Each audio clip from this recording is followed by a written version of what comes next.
morning, everybody. Welcome to Saturday's Cup of Joe. We have with us today our special guest. She's poisonous, y'all. Her name is Tasia, like Fantasia without the fan. But we have a fan for Tasia in Joe Stepke. Tasia Valenza, welcome to Saturday's Cup of Joe with Ira Bowman and Joseph Stepke. Oh my God. I'm delighted to be here. Thank you, Damon. Damon Pastuca is the one that inspired me to mispronounce my partner in crime. He's the bad one. I'm the good one. Hey, wait. We have a good cop and bad cop in every, right? Like, I'm the good cop. Superman rules back. All right. Sure. So, how are you doing, buddy? Are you excited? Oh, I'm excited. I mean, I'm like a little. This is like my Saturday morning cartoons when I was a kid. I get to talk to somebody that did almost was in something that I knew about growing up from when I was in my teens to now when I'm playing video games. So it's great. And I know her career spans from, and we talked about this before. So I got my man card out and I'm sending it, or just want me to put it in the shredder? No, I want you to send it to me. I want to hold it over your head. You might be able to earn it back someday. Okay, good. From when she was on All My Children and Bold and the Beautiful to doing the voice of Poison Ivy and some of the Batman Arkham Asylum video games, and even the Lego DC game Poison Ivy, which is great. And I'm really excited. So I am I'm too. really excited too. And I just want to tell everybody that if you're not familiar with Tasia, sorry, that room was distracting me. If you're not familiar with Tasia, she's an Emmy award-winning actress. She's been working for 25 years and she's been alive for 26. It's an awesome talent, and so there you go. But I just tagged her. I tagged her in the post comment on LinkedIn so that you can find her easy if you wanna check her out. Watch the show, of course, but that way you can connect with her. We're trying to, LinkedIn is a little bit different sphere. Like on every other sphere, I probably would need Tasia to help introduce me and Joe, but on LinkedIn, I get the pleasure of helping to introduce her. So happy to do that. Apologize, guys. I'm trying to find a view that I like. This one it's almost like. Can we put Tasia in the middle? So I wish I could. I'll get to be in the middle. I wish I could, but you know what, Joe? If you want to pop out and pop back in, it might. Can I do that? All right. Yeah, you can try it. I'll be right back. Yeah. Okay, come back. The broadcasting software that I use doesn't allow me to pick the spot that people go in. It automatically does it. So That's okay. all right. Joe had the chirping birds behind him. Did you hear that chirping sound? I don't know if it's just his audio, but anyway, I'm sure he'll. I don't know. He might have still had the Clubhouse. For those of you who don't know, we've been on. We were on Clubhouse. We started at 8:00. We do what we call the Saturday's Cup of Joe Green Room. So we were on there, and I had that in the background too. But that was the thing that was distracting me. Like I had to turn it off. So if you come on our Green Room. If you come on Clubhouse and join the Green Room, I will actually shout you out here on LinkedIn and YouTube and Facebook. Yeah, it worked. Okay, cool. Hi, Paula. Paula. Joe, I think, is your phone still on? Yeah, my phone's still on, but what are you talking about? For Clubhouse? Yeah, we're getting a feedback on the mic. Are you getting the feedback now? Yeah. Well, I don't know if it. What about your earpods? Remember that trick? Yeah, I'll switch to earpods then. Yeah, let's see if that works. Just mute yourself for a second. There you don't hear it when Joe's not on. So it took care of it right away. So it's something going on there. Anyways, but Paula Goodman, she's one of the people that I was talking about earlier. She was there in the Clubhouse. So what I'm going to do, look, I love to encourage what I call win-win networking, right? So if you come on the show and you're supporting Joe and I, then I'm gonna give you some run. So here, let's just do this real quick.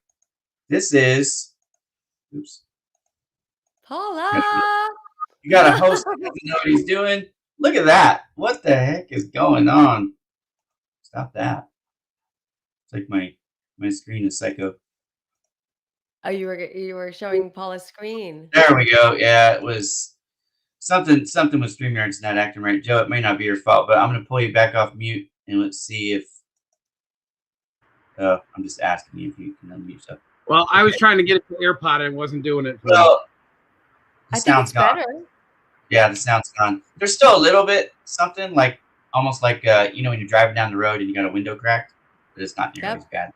But anyways, okay, so who is Paula Goodman? Paula Goodman is an amazing artist, honestly. She writes poetry.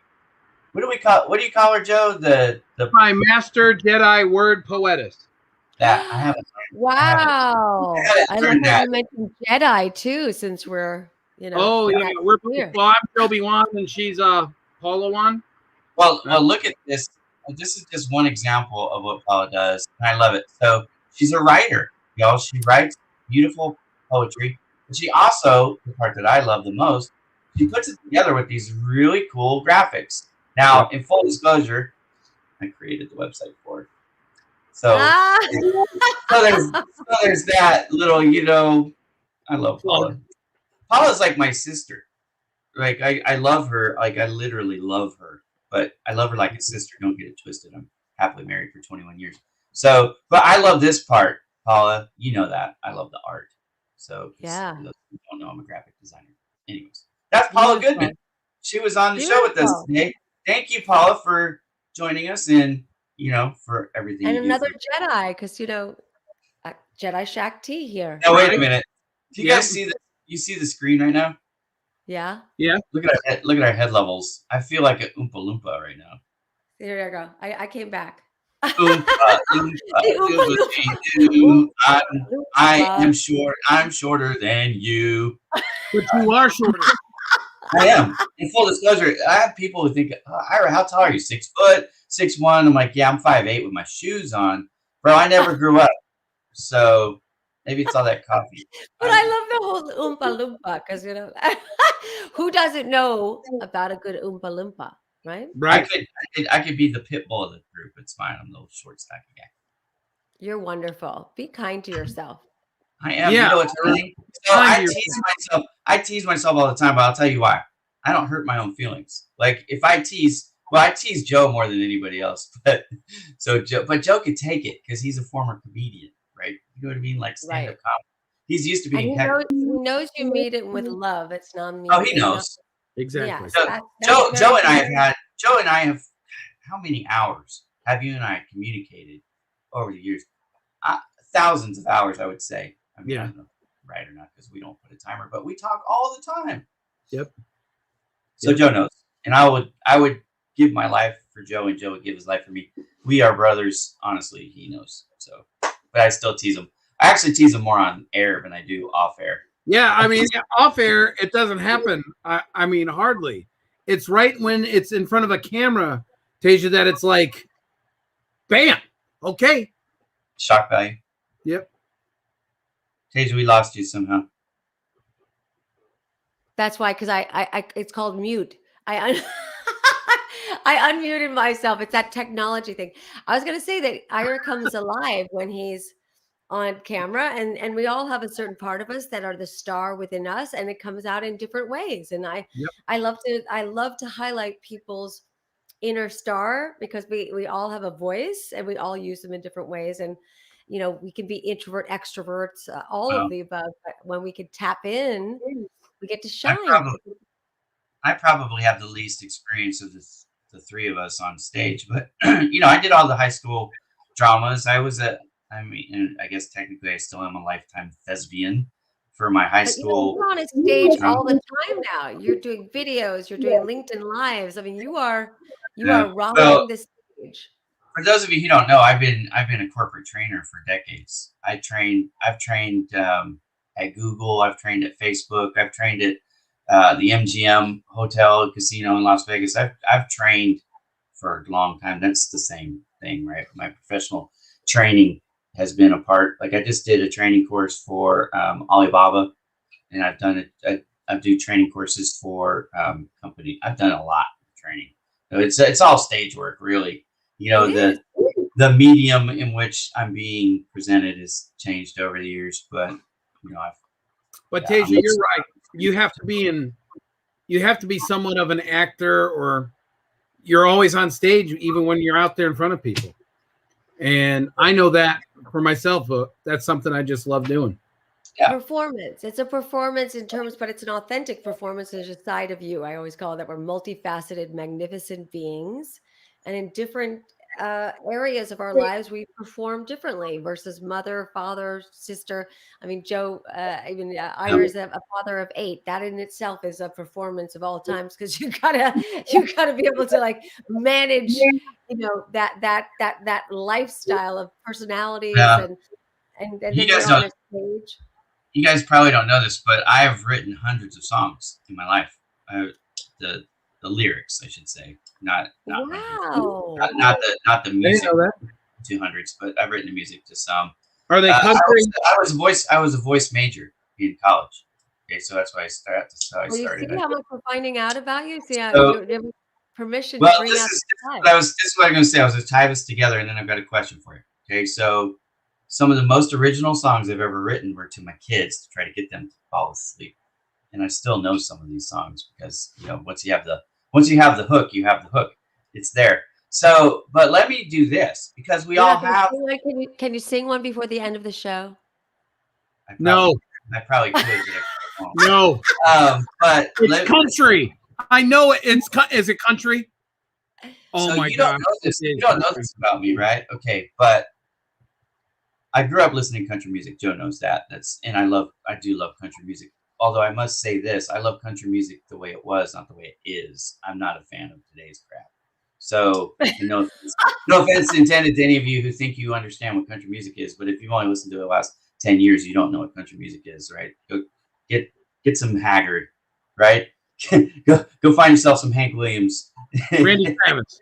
Get back to me. Yeah, so Randy Travis is fine. Love it, right? So I'm a 70s, 80s, 90s country guy. I listen to Spotify in the background all day long, and it's, you know, they call it country gold, and I can sing you every word of every song. Like, if you don't know who Anne Murray is, shut your mouth. Who's that? Anne Murray. I remember Anne Murray. I love Anne Murray. Who's that? Bro. Yeah, exactly. Who's that, right? So, but that's country music. Sing a song? Huh? Does she sing any songs? She sings a few. Yeah. Oh, okay. This one. Dolly Parton, right? Oh, Johnny I know her. Yeah, Dolly Parton. A lot of people know her for another reason, but we won't go there. No, 95. But here's my question for you, okay? Because we all have done stage work, which, you know, that's not necessarily common. You got 3 people on a podcast. Most of them probably have never been on a stage, or maybe one of them's been on a stage. But we've all done performance on stage. So, what was the first? And I mean the very first. Like, even if you say kindergarten, church, play, what was your first performance like on a stage in front of, you know, let's say more than 15 people? So let's make it, you know, there's a little bit of an audience, and there's some pressure because they have to use a spotlight or some stage lights to, you know, brighten your face and make sure people can hear you. What was your first experience? You remember? Is that for me or Joe? No, you. Oh, now I want to hear Tasia. Who cares about me? I know, but I want to, you know, this is for everybody. There are people who watch to learn more about Joe Stepke. Let's go, Joe. Don't be shy. No, you go first, Tasia. All right, I'll go first. I did all the camp and school plays, and I kind of try to remember the first one that I did was I was Sandy in Greece, and I got to play. I was. That wasn't your first. That was not your first. No, I think I was probably a tree. I was a tree. I don't remember what tree I was. I'm sure I was a tree or something.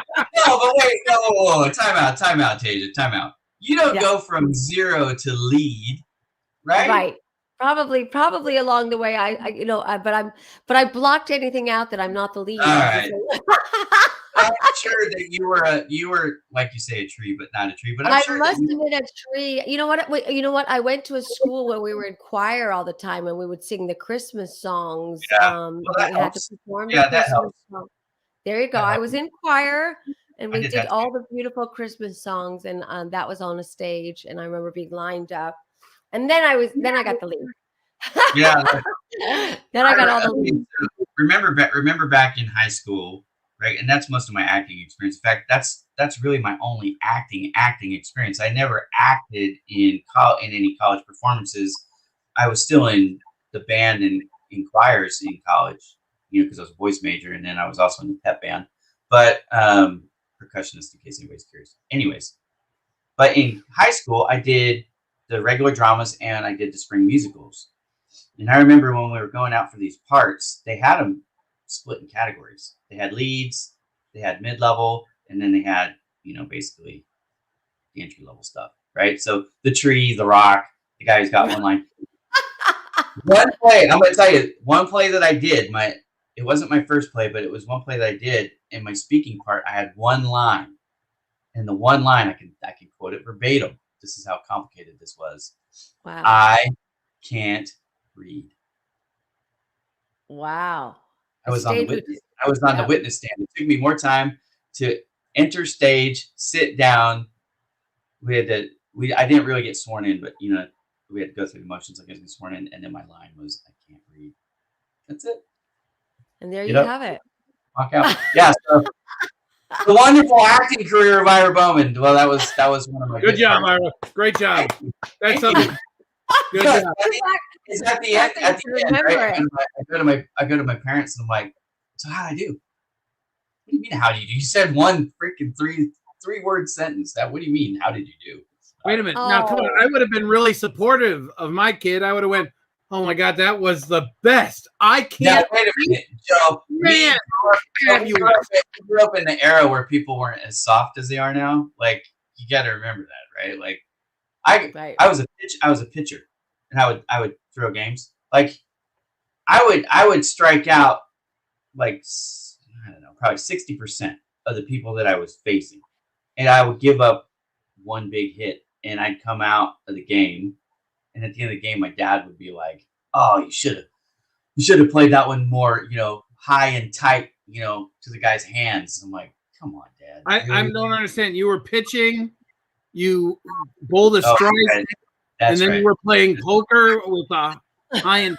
I don't what? Never mind. All right, let's go back to the comic book guy. I don't understand when you go into short metaphors. The first time you got on stage, were you in school? Because your stand-up comedy obviously was later. So when's the first time you were on stage? Oh, for me, the first time I was on stage that I can remember, that I actually had lines was Up the Down Staircase in middle school, and I played Jose. Which was really funny that Joseph Jose, but you definitely look like a Jose to me. Thank you very much. I pride myself on that. Hola, cómo está? Muy bien. And that's the extent of it. But no, what I was Jose, a shy kid and I at my desk, that's all I did. I was shy. I can't even remember the lines I had, but that's the first one that I know about that I can remember. Look, bro, I'm going to tell you that people want me to sing. They like the country, bro. Yeah, they're ready for you. If you don't know, I do this every once in a while. I call it Ira karaoke. Has a great singing voice. Let him sing. Ira karaoke, but you got to find it on Facebook. I have probably 25 songs in my album. So if you go to Ira Bowman, go to my photo albums. I've got a folder there. You can George Strait. So I've done like 3 or 4 George Strait songs. If you want to check it out, Jason. I don't do it on LinkedIn. I have done it before on LinkedIn. I think you should give great voice to a live song before the end, because that's at least one line. At least one line. So that's how the acting started. I'm reining this in. I'm ignoring you shenanigans here. That's how the acting started. Look, you can go from being, Grease, Sandy on Grease. Or Jose. I was in 1776. I think I had 1 or 2 lines in 76. The 1776. I was trying to remember that when I was just in the chorus, and then I came out to the lead. So I was Winifred. So it did. You're right. It didn't start with Sandy. However, once I was Maria in West Side Story, I knew that because I beat out all the. I was 11 and I beat out all the 13 and 14-year-old girls for Maria, and I was like, I am destined. Also, now, Ira, can I ask a question, Tasia? Is that? Do you think it's because I don't know about your mother. I know about your father, Frank. Because he was an actor as well. Do you think that's what moved you into the career? They were both performers. Yep. My mom. Yeah. So my mother was a singer and my father was an actor. Gotcha. Let's transition because this is part of a question. So Joe asked a question on Clubhouse, which Tasia, I've already asked you before, so I already know the answer.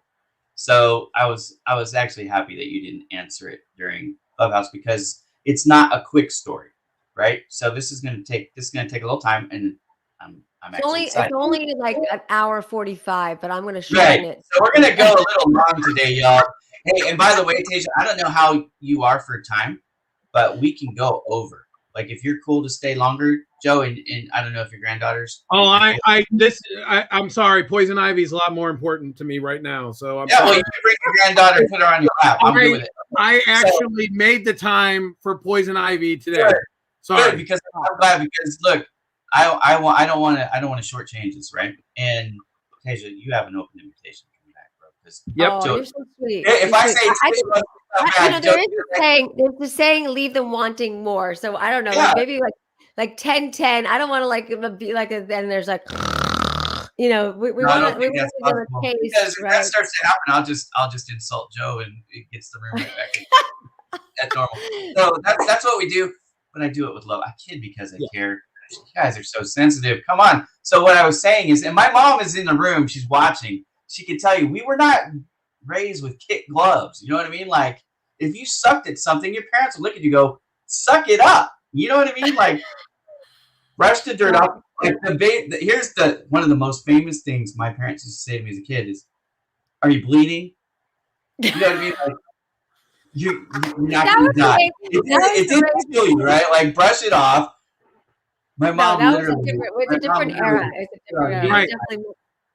Right? Like spit, wipe, fine. Yeah. My kids hate when I do that to them. Because I'll still do. I actually I'm the fun dad. So like Logan is my youngest. He's 14. He's Sheldon from Big Bang. He has no empathy. I still haven't watched that, by the way. Very, very smart, just no empathy. And it's not good at times when you meet the teacher and they're saying he corrects me in front of the class. And I remember this happened when he was about like 7 years old. And we're at this picnic and it was great. My wife and I went there just because it was kids outside. Well, the teacher sat down next to my wife and I'm watching Logan.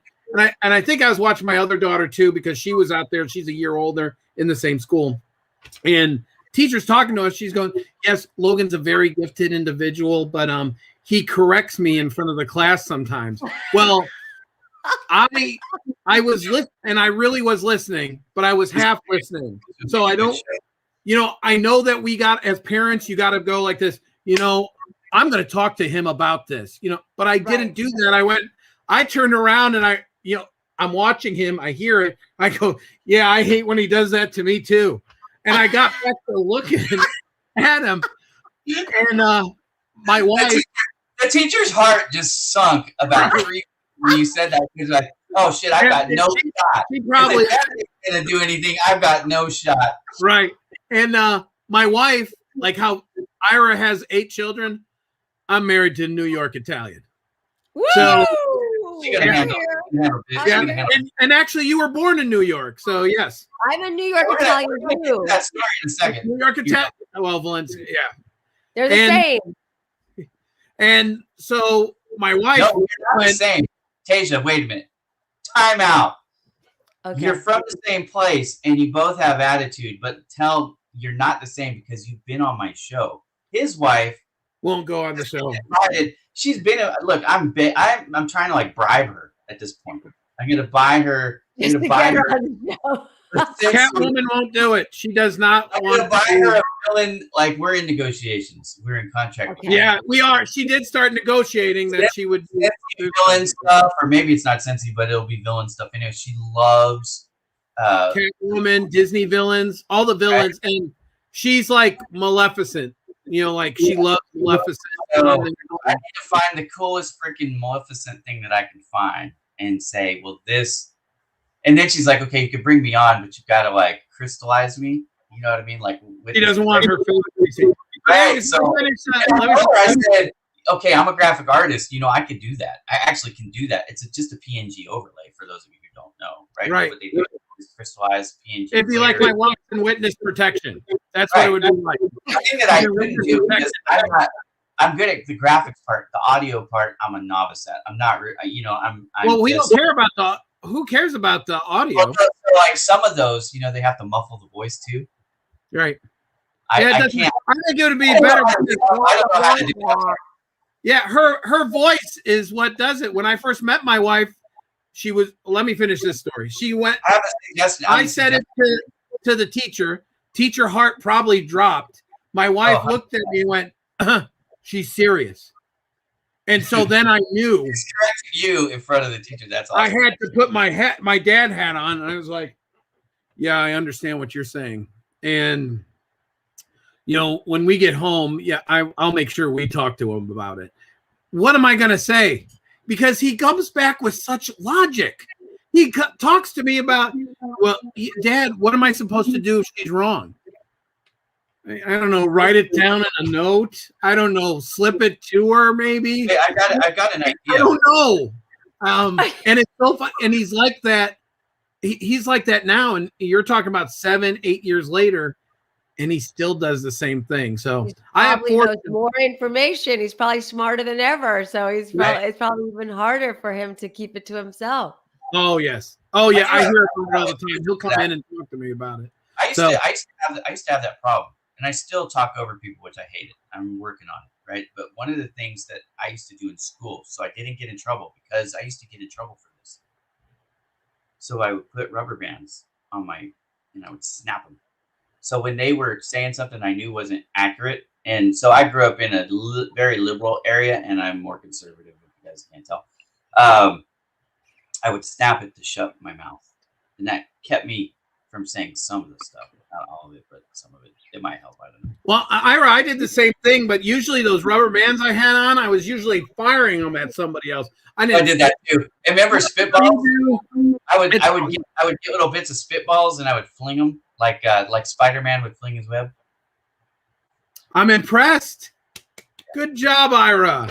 Yeah, just like Spider-Man would fling his. That's good. He has a reference. He has That's the only one I'm going to get today, but I got it. I got it in there. That's a reference. All right, so let Tasia tell her story, because you won't like me when I'm angry. Okay, you won't like me when I'm angry. That's the Hulk from back in the day, Lou Ferrigno, and I dress up as that guy. And God, what was his name? Hey, we're going to set you up. Bill Bixby. Bill Bixby, that's it. I couldn't think of the name. I was going to say Bill Paxton, and I knew that wasn't it. So, all right. For those of you who don't know Tasia, we're gonna let her tell the story of how she got into acting, but then just arc into, if you will, just take it forward to how you transitioned and what you're doing now. Because at the end of this, I'm going to show you Tasia's website, so you can see how you can be involved if you like Tasia, which I don't know how anybody wouldn't, but I want to show you how you can be involved with future projects with Tasia and maybe get your own career going.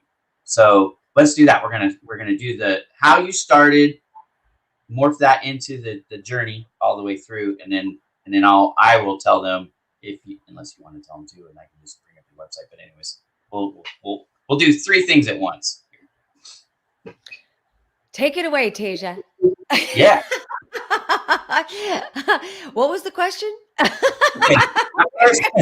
The first question fits so well. So many.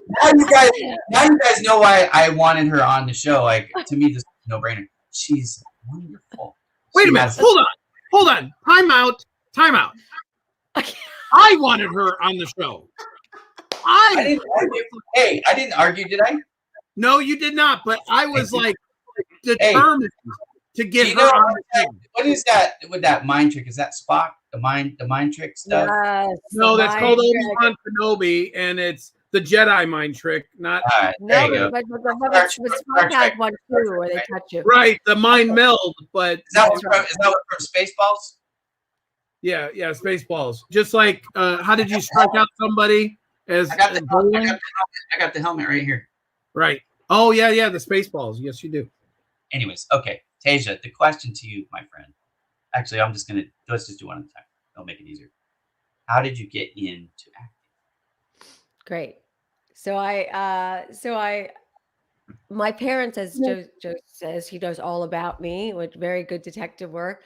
Frank and Gloria, New York City. My mother was Brooklyn. My father was the Bronx, and she went to Music and Art, which was a very well-known school for music, beautiful voice. And my father was an actor. He went to the performing arts. He was on Broadway at 15 in a show called Bernadine, and it didn't succeed. But they both had that kind of that trajectory. But they met as working actors, and he ended up being a restaurateur. Yes, the force is with me. And because it was funny, because he was told, hey, you should go get a real job and then go back to acting, get some kind of money flowing in. So he that's the big regret of his life, because he became a very well-known restaurateur, but always had that, that passion that never got to be fulfilled. And my mother, Gloria, incredibly talented, but got very ill with polycystic kidneys, which is one runs in our family. Thankfully, I don't have it. So she never got to realize her gifts completely. So 3 kids later, it was kind of like I was born singing, I gotta be me. It was passed down pretty much. And being, again, 70s and 80s parents, they were like, yeah, sure. Just a little ham in there. Ham, cheese, Aries, New Yorker, Italian Jew with a little Latin sprinkled in. I mean, there's like, I always say, with a Leo rising, I always say I exhaust myself. So I think you and I would have got along fabulously as children. Well, you see, and we are now. But I come from a Jewish descent from just a little further south from Baltimore. Ira, I'm going to call Alicia. I'm going to tell her, let Tasia speak. Just put the hashtag, brother. Hashtag let Tasia speak. Okay. Sorry, Tasia. All right. I tease Ira just because I want you to. There's so much to cover, so little time, and I'm gonna go. I'm into this. So I was let Tasia speak. Thank you. That's wonderful. So I was literally discovered by a wonderful director. So I did my camp and school plays, and I actually, funny enough, was cutting school one time, watching all my children. And my mother said, I'm going to an open call, because in New York we would go, I would do extra work, which is the background work in movies, because she was still kind of connected. And so she said, I'm going to an open call in backstage for a woman, and I said, well, bring my picture in case they need some extra work. I didn't have an understanding of how it all worked. She went down to the audition. They had written the wrong age, and there was no internet at the time. So there were 30 women and the wrong age. And they said, sorry, ladies, we need an ingenue, a young lady for this. And my mom runs to the front of the line like this. She was very dramatic. They said, yes. How soon can you get her here? And my mother, she was an incredible go-getter. She called me up I was working literally after school, scooping ice cream. She said, you have to come down here and audition. I was like, oh my gosh. I got on my darkest, blackest outfit, and I ran down and I read for a woman named Juliet Taylor, who cast all of Woody Allen's films. And he said, great, you're wonderful. Okay, so we're going to fly you out to Los Angeles tomorrow. You must pack for 6 weeks, but you may be back the next day. It just depends how it goes. So that was, of course, it was like that out of a movie. And my mom's friend went with me, and I was asking who was my love interest, because I was this, love interest. I thought, at the time, Scott Baio. I was like hoping for like all these '80s stars, and I found out that the my love interest was Sean Penn. And for me, he was Spicoli from Ridgemont High. So I was not very excited and knew that I would have to indeed act very well to, to show that I was madly in love with him. But sure enough, I I came out to Universal City. I screen tested with him, and the next day I was on a movie with Donald Sutherland and Jack Warden and Christina Baranski and Sean Penn, and my life kind of took a different turn. And I did that movie for 6 weeks. I came back to New York. Now I missed the school play, but they forgave me, and I was basically in 11th grade with enough credits short of one, and I kept now auditioning for other things, but I had the opportunity to audition for All My Children, which was I had been watching, and this was like the dream of my life because I had been watching it for 6 months, and I was like, oh my gosh, All My Children. My agent said, listen, you can't go from a movie to a soap. That's the wrong hierarchy. You go from a soap to a movie. You never go from a movie to a soap. So you can't screen test for this role, because I'd made it all the way to the screen test. So I said, okay. And then a week later, I said, who got the part? And he said, nobody. And I said, well, I'm back. Are they screen testing again? She said, yes. I said, wherever I was, I'm back, because I was supposed to get that role. And I screen tested and I got that role. And that was 3 years on All My Children. And I was nominated for an Emmy because I cried really well. And then I lost my job, because that also happens on a soap opera every 13 weeks. And I moved out to Los Angeles, and I started doing all the wonderful cheesy 80s and 90s shows like the A-Team and Highway to Heaven and all those wonderful Cheers. And I recognized that I was suffering, like many actors suffer, with that not enoughness. I was never enough. I was never pretty enough, tall enough, thin enough, blonde enough. So it was really hard, because on the outside I was like looking really good. On the inside I was dying inside, because there was so much rejection all the time, and not just rejection of a paper you wrote, or something that you made, which is really painful. And so eventually my mom moved out to Los Angeles, and she said, you should be doing voiceovers. And I was like, I didn't even know what a voiceover was. And I found out what they were.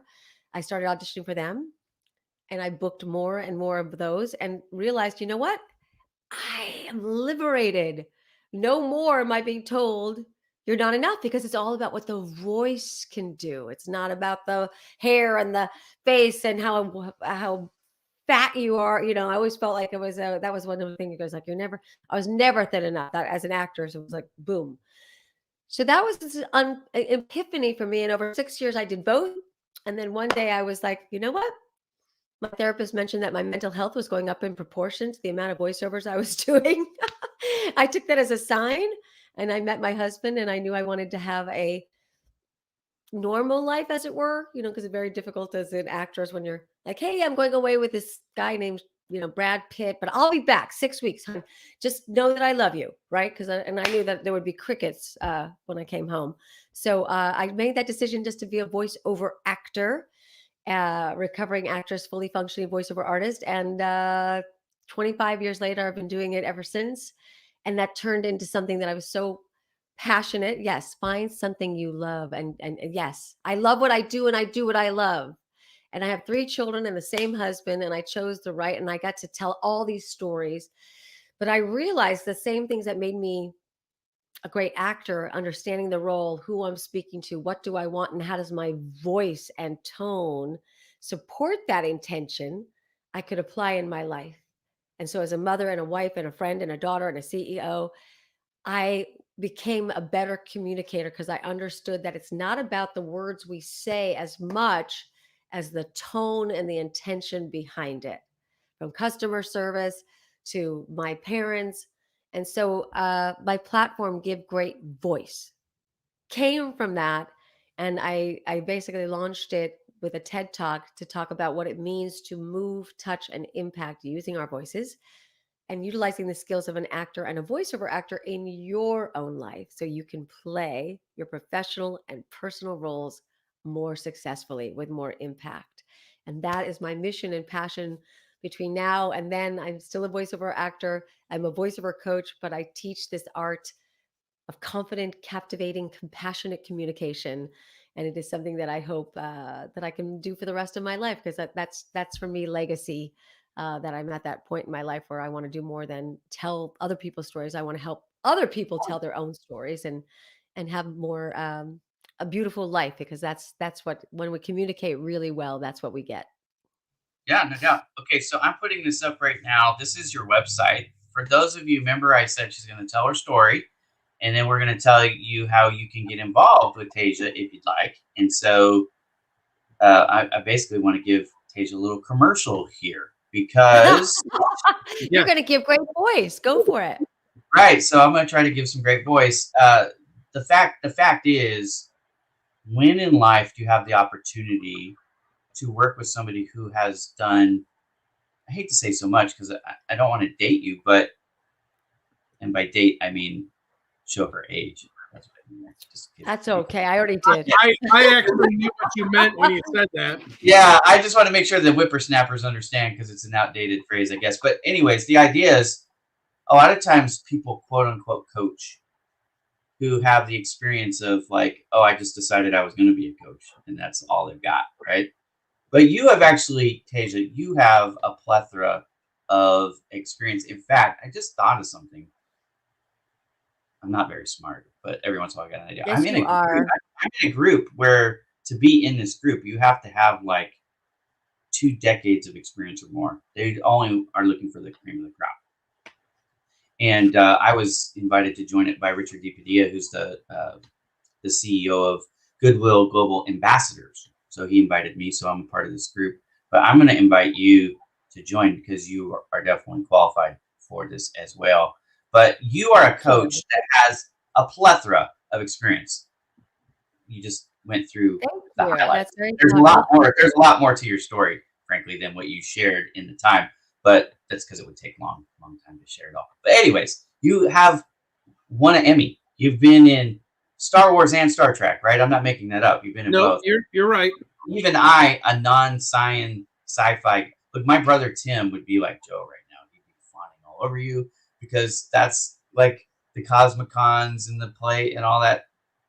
Look, the only dress-up suit I have is my birthday suit, and I don't want to put that on because I'd be embarrassed. Anyway, so now that's for Get Naked, right? Isn't that for the Get Naked? Yeah, that's for Clubhouse. When it's audio only, I'll get naked as you want. All right. But people have an opportunity to actually work with you, right? Like, they could hire you to help them use this instrument that God gave us. I'm a believer, so I don't have any problem saying God. You can say whatever you want. You believe whatever you want. However you got your voice, I believe mine was God-given. But how do you use it to coin your phrase, right? To use the phrase that you've coined, give great voice, which I love. And I've actually found myself using your expression. I hope you don't mind. I work with a company as one of my clients, is Voice Express. And they created, and I think you and I have talked about this before, they created the voice boxes that go inside the Build-A-Bear, and they do many other things. I want to get together with you and show you some of their products, because I think there might be an opportunity for some crossover here. I would love that. But anyways, we could talk about that off air. But I want people, I've put this link in the comments. And by the way, our friend Nick Dorsey, which I'll forever. Hey, Nick. You were on his show, right? Yes. All Things Gratitude. All Things Gratitude. Okay. And I appreciate it. Nick actually used me to do the original graphics for his show, so I appreciate that too. Nick and I are good friends, and I watched you on his show, and then I kind of like developed a platonic crush on you, and I was like, okay, I need to invite her to my show because you are so captivating. Like, your story is captivating, your personality is captivating, and you use your voice so well. So anyways, that's why I'm showing people this, is because I believe that you could help just about anybody in any profession. Look, I don't care if you're a customer service agent, yeah, sales rep, customer service, manager, aspiring actor, actress. It really doesn't matter. because we all speak to people, right? Right. Like if you think about that, we all use our voice for something, Right. you know. I So always say that. They always say, "Well, who's your value client? Who's your?" I'm like, anybody who needs to speak. yeah, Because and, and look, it's you can book universal. a 15-minute consultation to explore the idea. But Sure. even before that, like watch the videos, read the content, and check it out. Right?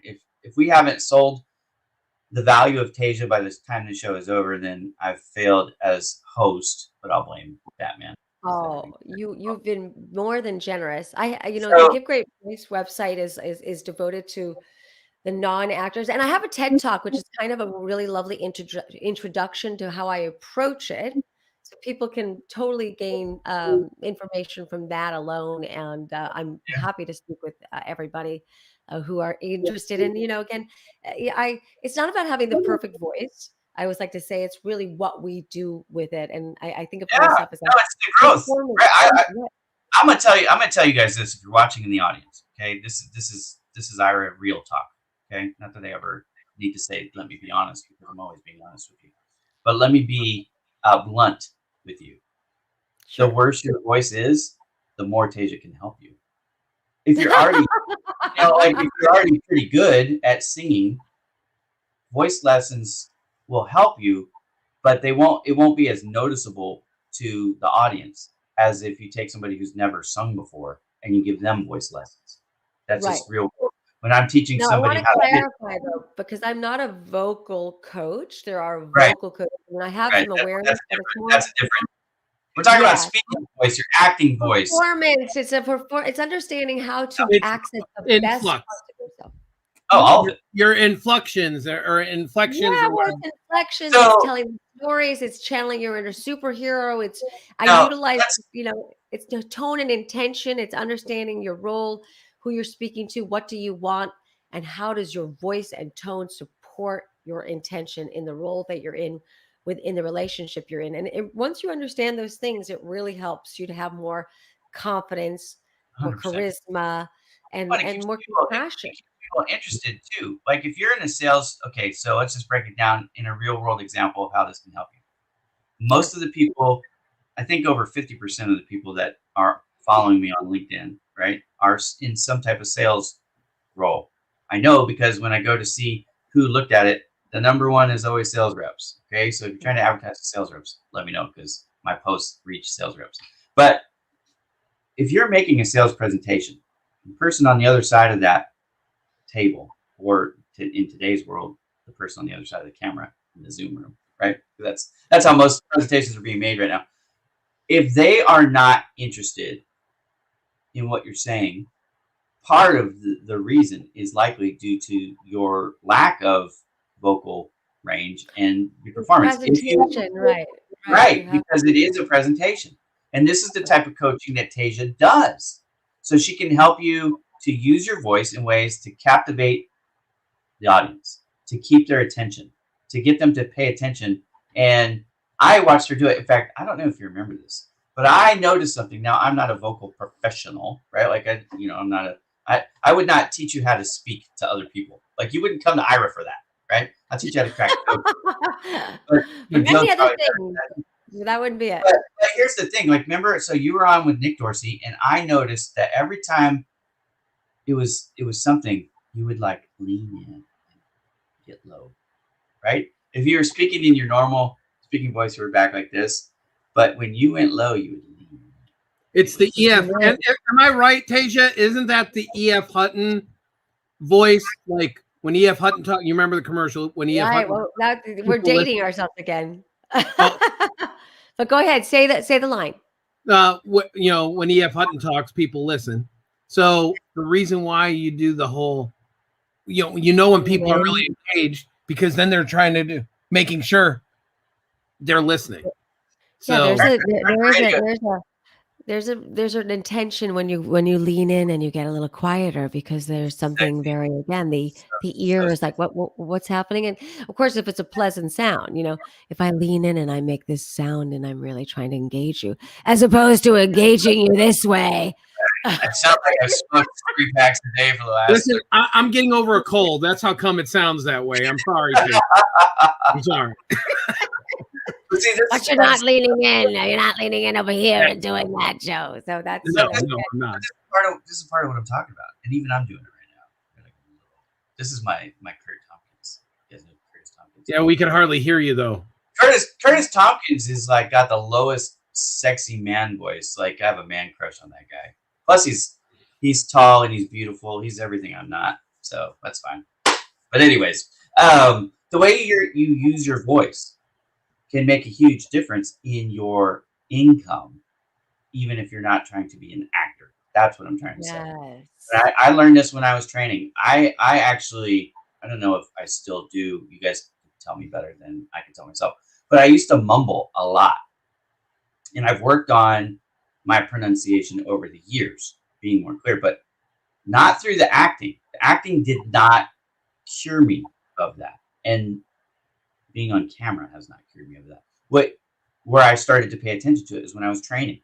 We talked about this before. I've done more training in my life than pretty much anything else. So I have groups, and I was never mic'd up, right? So it's just my natural speaking voice. So I do have good projection, which I learned in music. So I can be loud and not lose my voice. I can speak loud for hours at a time and be fine. That's all good. But I was still mumbling. So I would get the feedback forms. You do the survey forms, okay, at the end, what could the trainer have done better, blah, blah, blah. Well, the one thing that I saw more than anything else, it was never about product knowledge. It was never about attitude. It was never about energy. It was always about, couldn't always make out what you were saying. And there's no subtitles, for somebody to read because it's not on camera. It's a live thing. And so that's where I learned that I needed to enunciate, pronounce things better, right? So anyways, that's a tip really that I learned. Though. It's a very important tip because articulation, it's very important, and you don't want to over articulate, but you certainly don't want, again, you wouldn't have known if you hadn't had that feedback. Yeah. What you needed to work on. And I figured it out. For me, it was a psychological thing. The psychological problem that I had was self-confidence in the way I look. I hate my teeth. I have what I think are the world's worst teeth. They're not really, but they're not great. And it took me a long time to get comfortable in my own skin. Yes. So that I could get over, like I was talking basically with my mouth closed because I didn't want people to see my teeth. Sure. That's a lot of what I teach is holistically about how we speak to ourselves. One of the most important aspects of Give Great Voice is our self-speak. I used to think it was about how we speak to others, and it is, but it all starts with the mindset and the voice set, meaning how are we speaking to motivate ourselves? And a lot of us listen with intention. Yeah. We have to really yes, but we really have to.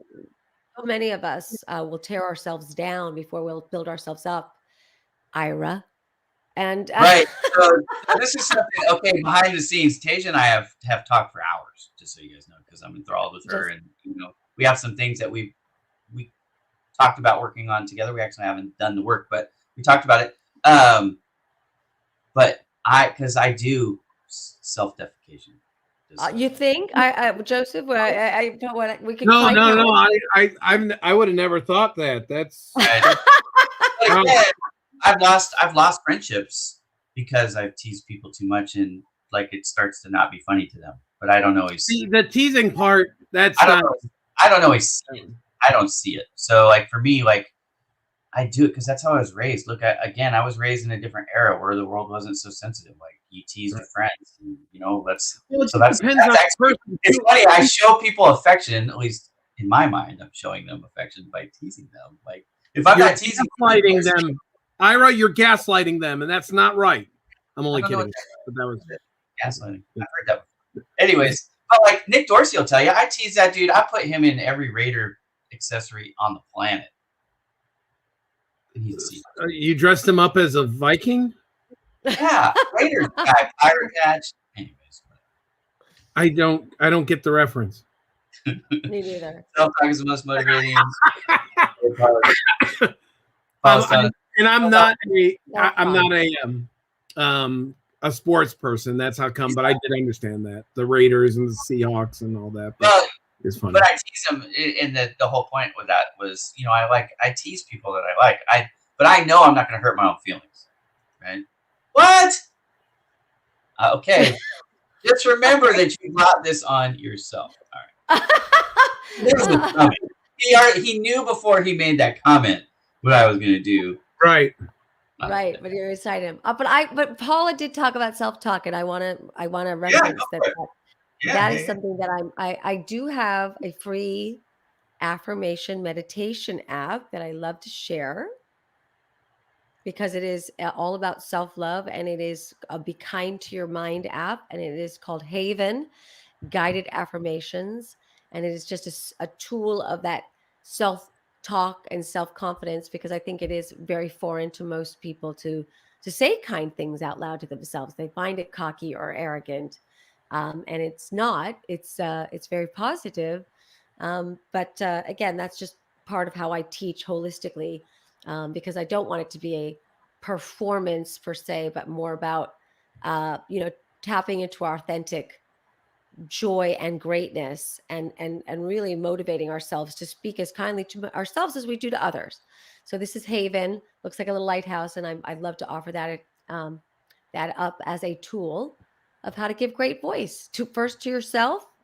And Joseph, you said that you've checked it out. What did you think? Yeah, Ira beat me to it. I was putting it in on LinkedIn. That thing. Tasia, this will surprise you maybe, but I've actually listened to this. I have it on my phone. You have? Yeah. Yep. Well, in fact, this is how I introduced my family to you, because we were going to the beach of all places, and I had this on with my speakers on in the car. So everybody was hearing some of these. It's awesome. And it is free. So you don't have to pay any money. Just, download it and check it out. And look, I think the world knows, I'm not a meditation guy. I'm not a yoga guy, right? Like, I'm the stereotypical male who grew up in the 70s and 80s, right? Like, you guys know who I am if you think about the stereotypes, right? That's me. But I thought it was interesting and helpful, and my kids were like, "That's poison ivy." Anyways, Joe, are you frozen, or are you just? No, I'm listening to you. I'm just listening. Well, I wasn't sure. Just thought I'd check. Right. Joe, what do you think of the app? Oh, I love it. I meditate all the time, and so it was good. I have it on mine, so good. I did it. I think I learned about it. I think the first time that we were conversing in there or something like that, I forgot. However, when they brought you in front of me, like Nick and Ira told me about you, that's when I learned about the app. Good. And I think I connected with you and then messaged you, and I think you sent me the app. As a matter of fact, did I? Yeah, I think so. So a truer statement has never been uttered in the comments. Joe is a yoga guy. No, I am not. I will give props. Liz Jones. And she does. We do yoga on Fridays, which I missed the past 2 Fridays because of work. Because he's not a yoga guy. Yeah, I try to do yoga. It's supposed to be healthy for you. You are thinning down, bro. Yeah, just a little. It's the juicing. I've been juicing a lot more. Yeah, I saw you had your green juice there. Yeah, I don't know if anybody's told you, Joe, but you're looking. It's just a Batman shirt. That's all it is. Are you gonna put your Batman full? I could, and then we'll do some voiceover work, maybe. Yes. Joe, I want to give you an opportunity to ask her some questions, right? You do. Well, I'm not going to do it with this thing on, though. Yeah, don't do that, because we might cut this up. You're looking good there. You're looking good. Thank you. Yeah. So, I would love to. About character inspiration or anything you want, or wherever you want to take it, Joe. Wherever I want to take it, man. I don't. Well, you worked on Batman Arkham City, the games. Yep. Are you working with the other voice actors at the same time? Thanks, That's a Nick. great I appreciate question. that. You That's do? a great. No, no. Oh, Interesting. For the different mediums for the series, when I was on Star Wars: The Clone Wars as Jedi Shakti, we would assemble together. But for video games, generally speaking, you are alone with the director. They take you one at a time because that's just how they get their lines out. Very rarely can they assemble everybody. And I've done maybe one or two video games where they literally got the cast together, but I guess based on the expense of it, and also the style where you're not really interacting in a lot of scenes together, but you're reading lines that you become the player's lines, or you're talking to the player. It's alone. So I'm friends with Mark Hamill and some of the other wonderful actors in there. He plays Joker, but I Joker. was always like, are we going to cross paths when we see each other? But no. So that is one of those inside scoops that for most video games you are reading the lines just with the writers, and doing an ABC or a one. I like, as I teach in my animation classes, you give them 3 in a row, and then they either go on, or they say, hey, can you tweak it that way? Can you tweak it that way? So, and that was What? for all 3 games. We would go in alone. Really? And then what is and I know you just mentioned Mark Hamill. What about, have you ever Kevin Conroy? I think you and I Kevin talked. Conroy, we've again not been able to act in the same scene. We've been in rooms together for cons and such, but never gotten to actually. I actually had his voice where he recorded it and they played it, and I got to respond to him, but we never got to actually act together based on, again, just how they set it up. Do you change your voice, like for instance, like Poison Ivy? Mm-hmm. Are you changing your voice to do that, or is Tasia sounding like Tasia? Well, it's Tasia understanding the role, the characteristics. I always talk about, that if you understand what they give you, the information, they give you a visual, they give you a drawing, and then they say, she's seductive, she's manipulative, she's this is something that has to come through. So the intention is something that has to carry. Now, why is she a seductress? Because her venom lies in her lips. So it's not because she's just like, oh my God, I just got the chills when you just did that. So, well, good. That's channeling her. I did too. Yeah, that's I can see it because I'm thinking of the video game right there when she starts talking to Batman, and I'm thinking, oh my gosh, you nailed it. That's Thank you. It's good that I can still play her because she's bad that I would lose. But I always talk about, that's exactly understanding.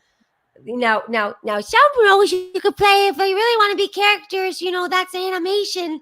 But most of the roles that I play are versions of me that are in my real life. But understanding the intention, in other words, because Poison Ivy is a seductress, that's always going to be there, even when she gets mad. But for General Shakti, her characteristics are to be channeling the Force, commanding, authoritative. So that will come out in a different way out of me, because I understand that more gravitas has to come out. And then for Sniper Wolf, she's also, she's this very scary sniper.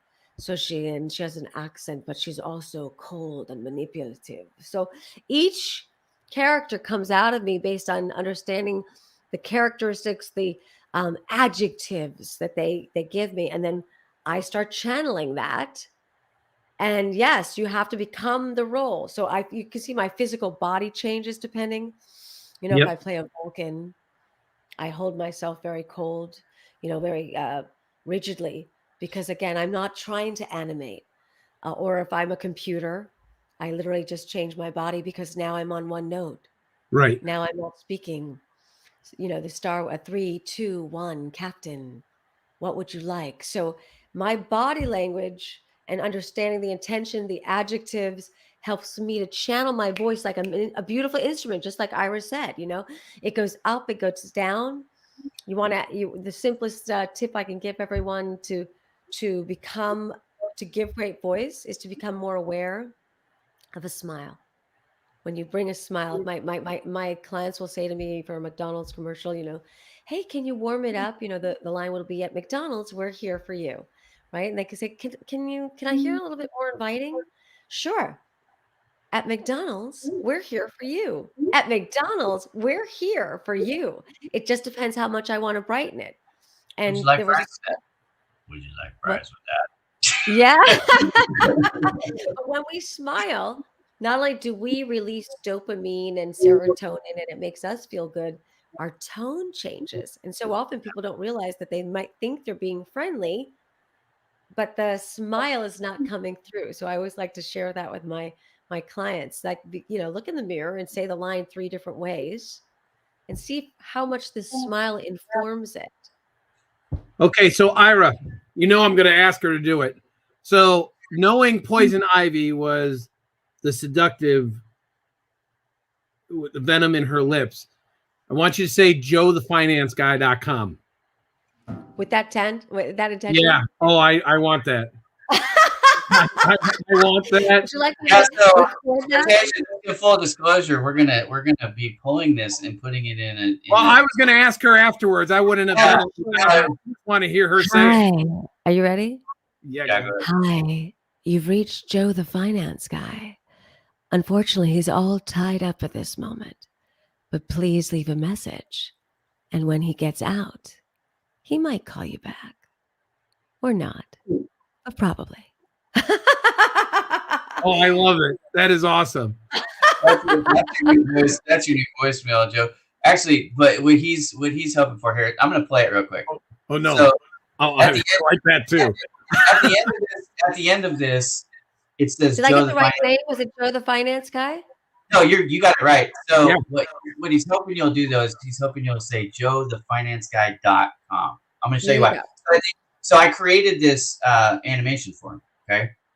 And at the end of it, so it's Batman inspired, but I couldn't obviously rip off Batman, you know what I mean? Because that's illegal, right? So you'll see it, but what he wants to do is he wants to put your voice there. Wow. Right? Okay. So you'll see this. Watch.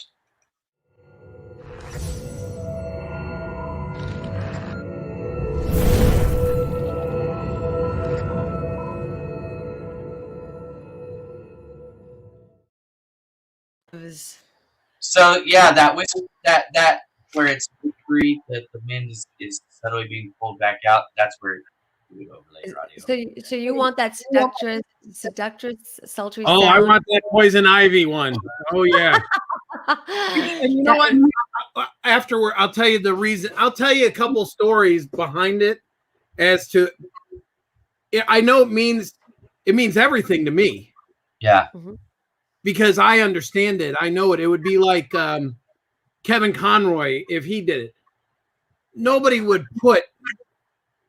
I can't. And now remember, I'm not a voiceover artist or whatever. I'm going to do my best to impersonate what he does. Yeah, well, that's how we do it. We draw from the people that we love, and we mimic them, and then we become our own from that. So I mean, it's perfectly acceptable to draw. I teach my students, again, you draw from those that you admire, and then you kind of make it your own. Right. So when I look at some of the things like, what Kevin Conroy has, like Cameo and stuff like that. So when I hear, I am vengeance, I am the night, I am joethefinanceguy.com. I know if something like that was said, it wouldn't matter. Like, other people wouldn't care. It only would matter to me because I knew, and that's why it's important to me. Just like this. With you, I'm telling you, this was probably one of the best interviews I could have ever been on and having a host with, because really, I've met celebrities in my life. I've always said you never meet your heroes, but you're just you're a regular person. I admire you for the voiceover work. It's close to me. You could see probably half of my office, but I collect That's not cheesy wallpaper. No, it's all figures in the box, brand new in the box. Wow. Well, and I have so the whole basement filled like this with Marvel and DC comic book figures, and it's been years in the making. So it means more to me than it would anybody else. But I'd always go, you know who did that voice? That's the voice of Poison Ivy. So that's why it means more to me, just like that. But I wouldn't have done it. I just wanted you to do it just so I could hear. Oh my gosh. Yeah, but if you're gonna say it and you're okay with it, then I'll use. Then because I'm the guy that puts his videos together, I would be delighted to do that for you. If it would be. Well, and just so you know, if you do that, you know, we'll give you credit for it. You know what I mean? Like of course we'll tag you all the time. Sorry, my dog is giving great bark. That is awesome. Did you hear that? Her dog is giving great bark. Yeah, I heard that. It's fantastic. There's awesome. There's so many ways to go with it. I'm glad it's not give great head though, because honestly, I can't get over that one. Oh my gosh, that was funny. The wake and bake one no. was hilarious.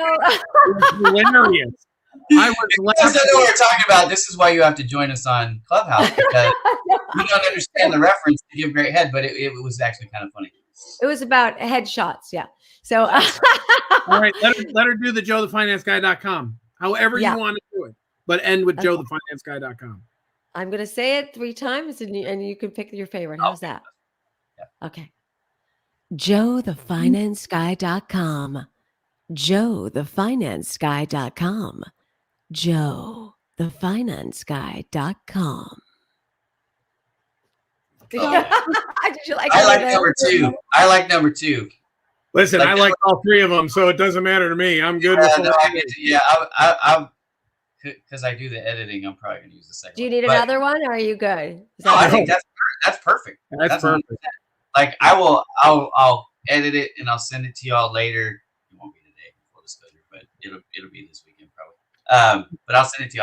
I'll let you see. Oh, I'm putting it on. That's gonna be incredible, and it'll be a post. The next Joe the Finance Guy post will be of that. So if you're not following Joe the Finance Guy on LinkedIn and Facebook, because we're on Facebook too, people. Yeah.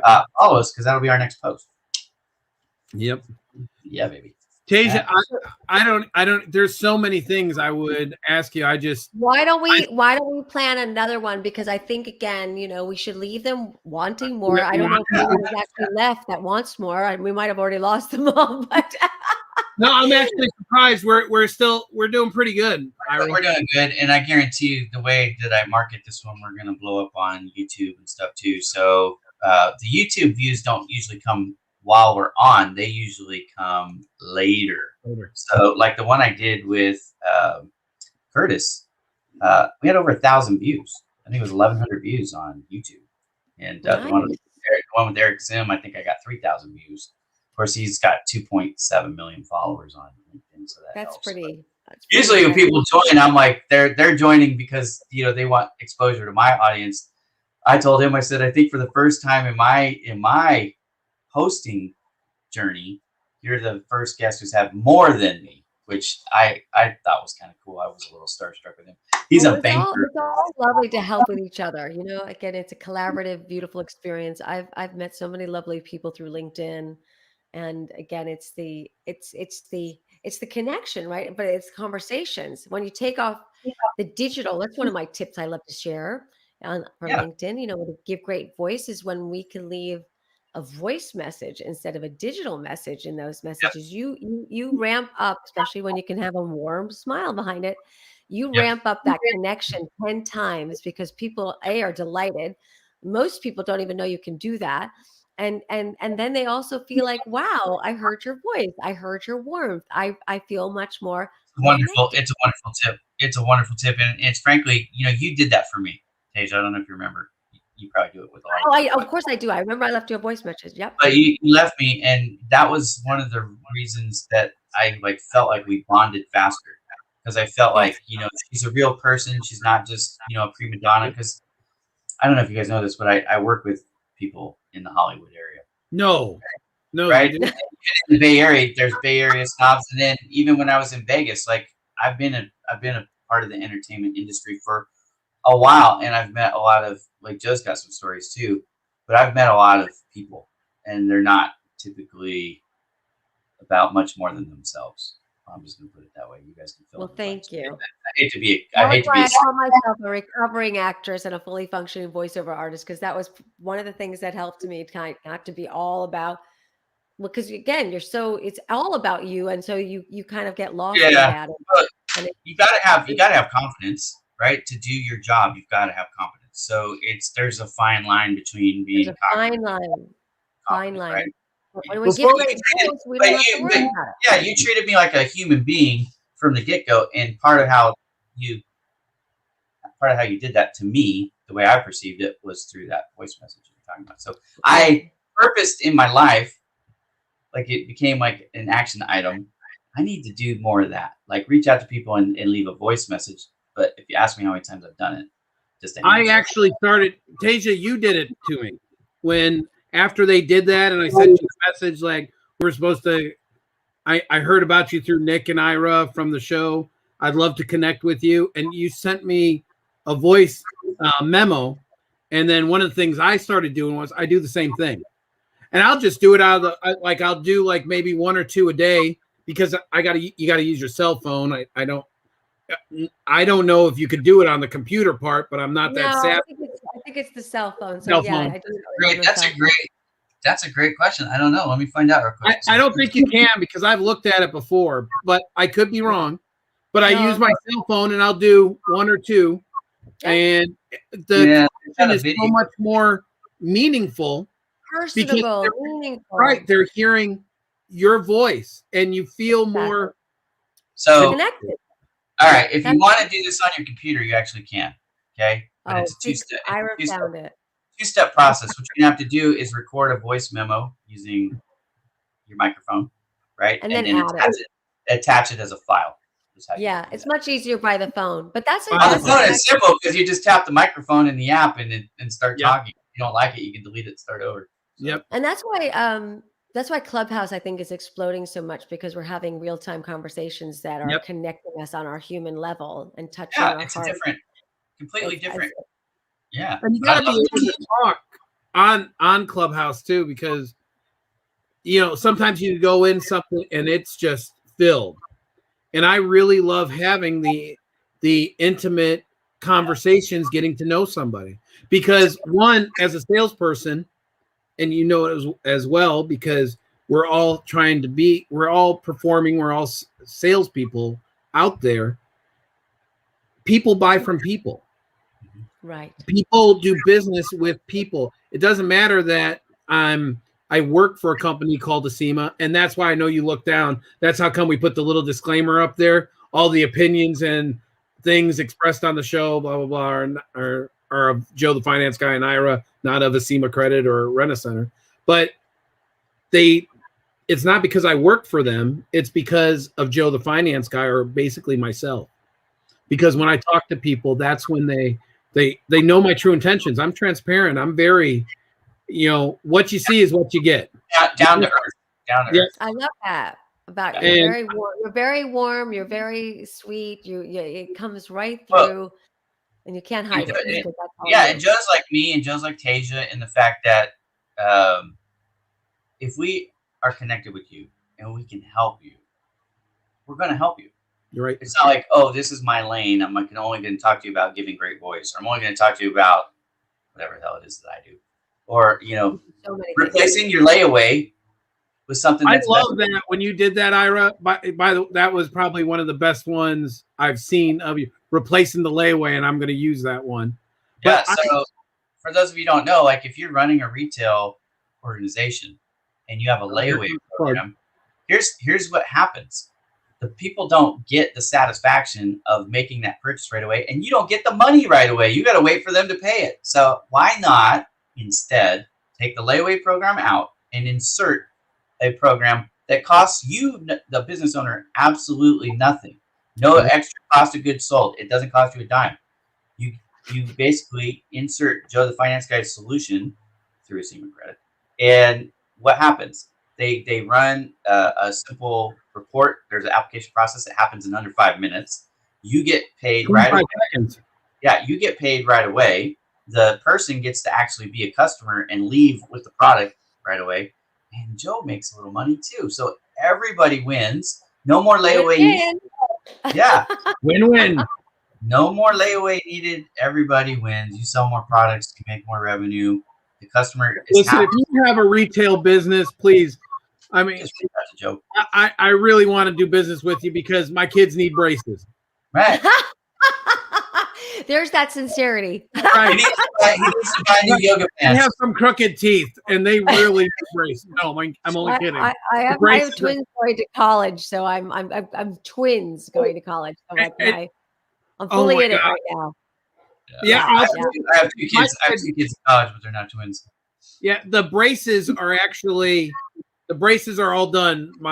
The youngest is getting his off, I think, next month, but 3 of them had braces already. So I've had 2 of the 8 have had braces. I've got 6 to go. Those braces will kill you. The braces are like, I've had the braces too, but I think we're going off tangents. I actually have to go prepare for an animation class that I am in. So I am going to sign off. And I'm so grateful for this opportunity because I've loved speaking with you guys. And I like you say, it's gone from here to there to everywhere. But that's Joe the finance. Like that's what we do on Saturday's Cup of Joe. Just so like the normal, we actually don't even stay on topic nearly as much as we just did. We were good. This was great. He's gonna congratulate me at the end for, hey, you did a good job. Not like I am. After you get off, I'm gonna go. Thank you for keeping everything on track. And because normally I will take Joe like in a million directions, and that's how we do it. It's a lot of fun. But people like it, right? Because you know what? It's unscripted. People love authenticity, and you're authentic, and you just go where the mind wants to go, and that's what makes it so interesting. The concept of our show is, like Joe and I, we would do this anyways, right? We would just have a conversation. We're like, why don't we just have, do this live because it's kind of entertaining. And so we've joked with people. It's like the podcast Seinfeld. I love it. That's we can talk about anything. So, usually we get questions. We'll answer people's questions, but we're typically going to talk about, some sales stuff and some social media stuff. And we always working the comics thing because not just because you're here. Honestly, this is Joe's what he likes to do. Listen, we could have went and started talking about Duckman to bring in Seinfeld. Oh my gosh, you really went into the weeds. Duckman was one of my favorites because I will tell you, Tasia, you did say something about me being. I really did my detective work. Yeah, world's greatest detective. Hello. I really had to go out there to go.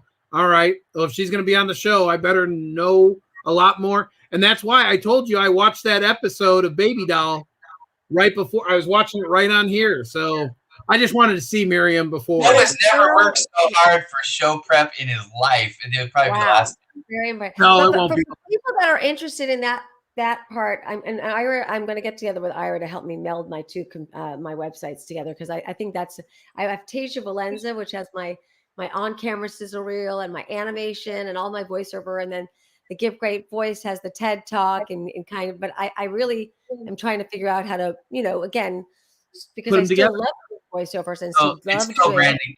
Branding is a challenge. There's no doubt. Yeah, it's just like it's kind of like if you come to my website and you want to hire me to tell your stories, go left, and if you want me to help you tell your stories, go right. So I think that's what I'm trying to integrate those two, and I really need some actual help from Ira. So I'm going to get in touch with you, dear, because I'm ready.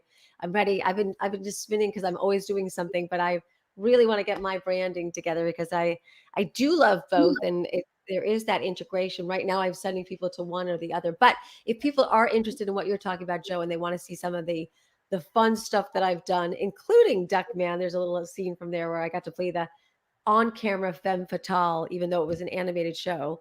Right. The real live actress. That is was what they said on there. Yep, I remember. But thank you so much. That was awesome. And I love that show. I thought Duckman was hilarious.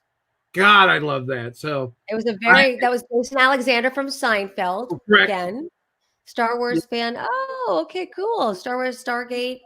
So I don't know if you saw the post, Tasia, but I asked people in the teaser, I'm like, are you a Star Wars or Star Trek fan? Because even though I'm not huge into that space. Like I know that they seem to be a little bit of a rival, right? Like the Sharks versus the Jets. And I love Me it and I 'cause didn't even care about that, Tasia. That's why I chimed in and said, "Who cares? Let's go to Batman." That has nothing to.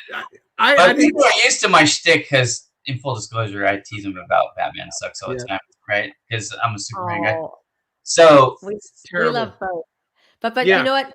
That's what I like to say, that I am a potpourri, a little something for everybody. I'm all my children. I'm Batman. I'm Star Trek. I'm Star Wars. It's a little bit of like a sprinkling. you are like me. You are like the Swiss Army knife of voice actresses because you've done so many different things and they are different. And I'm like that in my marketing, social media management. Like people go like, "What's your specialty?" It's like, well, I'm not really. I don't focus on any one. Like you can't say I'm now this. I'm not trying to reflect this on you. This is where we diverge, I think. But I'm not like a master at any of them. I'm just really good at a bunch of them. So where I help people at Bowman Digital Media is when they come in and they go, okay, like I'm a smaller company. I don't have any marketing. I just need to get everything up to par.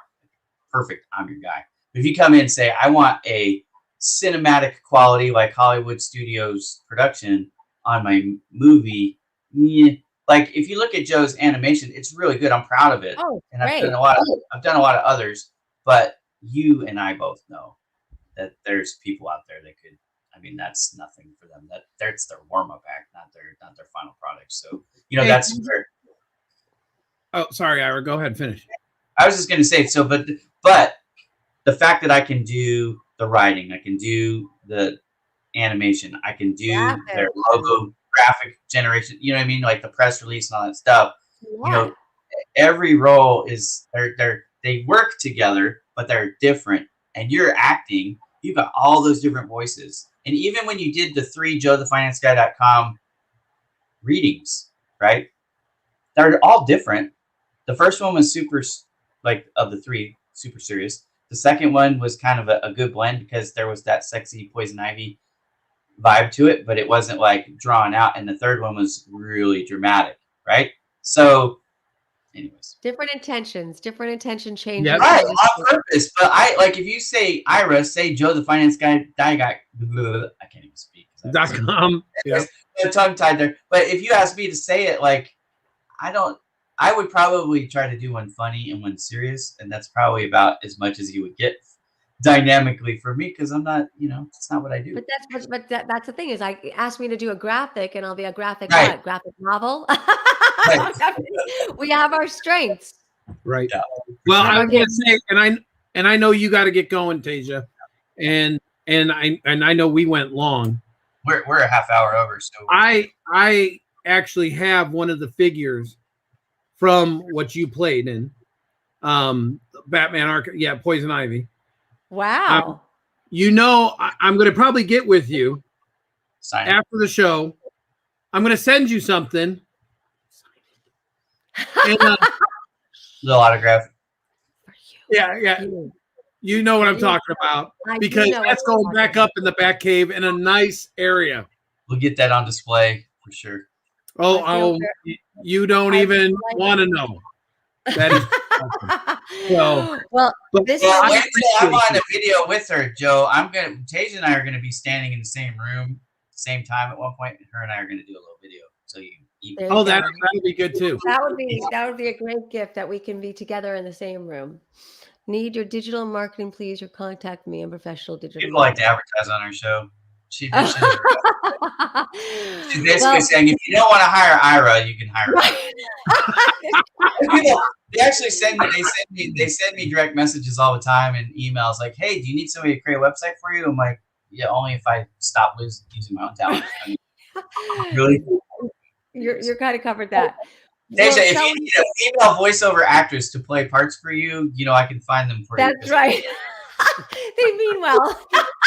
That's one of the things I like to get about being a voiceover actress. I wasn't nearly as like, gosh, you're pretty. I hate you. So it was much, much nicer. It was actually another part why we called the voiceover industry the kinder, gentler part, because there's just less competition because we're not seeing our competition, which makes it so much worse to like You're so beautiful. I hate you. So it's much more subtle. Right. So that's Well, more I, moderate. I put the stuff up. I'm like, you know what? That's fine. If someone's going to hire my competition, what are you going to do? But I want to thank you, Tasia, very much for coming on. Thank Fanboy you. Giuseppe is super excited, obviously, but I want to make sure that we get this in there one more time before we Yep. lose it, right? Give great voice. You have an opportunity to work with a world-class voiceover actress, Emmy award-winning actress. She's going to teach you how to use your vocal instrument to be better at your job, right? She's not going to teach you how to sing.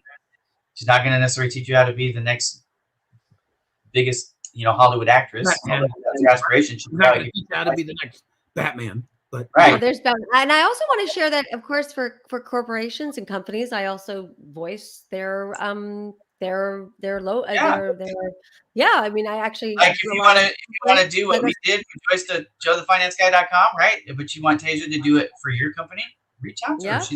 She's available. I do corporate and industrials. I mean, I love telling stories. I love doing commercials, narrations, and that's the Tasia Valenza website. I don't know if you want to just stick that on just to show people the difference, because I am, you put the other one up, Ira? Tasia Valenza, just because it's a little bit more of a different branding, it's a little bit more fun and red, and it's all about my hats, and because it's all about how we hide behind. It's all about how we speak, right? So I have my hats. I'm known for that. That's You're my known branding. for that? Huh? Wow, that is. So am I. Hold on. Are you known for your hats? Are you a hat person? Very much. Oh, see, I didn't even know that about you. So we could. Yeah, no, I have a collection of. Now this one is just down in the office, just because it's Indiana Jones, but another, I think, a game that you voiced in as well, one of the Indiana Jones games, I believe you did. Yeah, I've done one of them. I don't remember which one, but yeah, I love wearing fedoras all the time. Yeah, so I've got the other website up now too. So I've added this into. I've added this into. Then they can go and they can see they can hear my commercial, my narration, and because again, that's the thing is I love still giving great voice. I still love moving it, but I just have the passion and the mission to help people do it for themselves too. So it's kind of like an amalgamation of like my passions now is to teach it and to do it, and it's again, a gift to be able to share our voices. And Steve, givegreatvoice.com. We've got TasiaValenza.com. Tasia, thank you so much for joining us today. If you're watching this after the show has aired and you're having trouble finding Tasia and you need to get a hold of her for corporate training or work, or maybe you want some voice lessons, reach out to me and I can get you connected to Tasia. As always, Joe, it's been a heck of a lot of fun. We'll do it again next week. For those of you who don't know, my name's Ira Bowman. This is Joe Stepke, a.k.a. Joe the Finance Guy, and we've got Tasia Valenza on with us today. We will be back in the green room on Clubhouse, 8 a.m. Pacific, 11 a.m. Eastern, and then we'll be back here on LinkedIn, Facebook, and YouTube. Starts at 9 a.m. Pacific every Saturday, noon Eastern time. Thank you for joining us. We'll see you next week or around the horn on social media. Have a great day, everybody.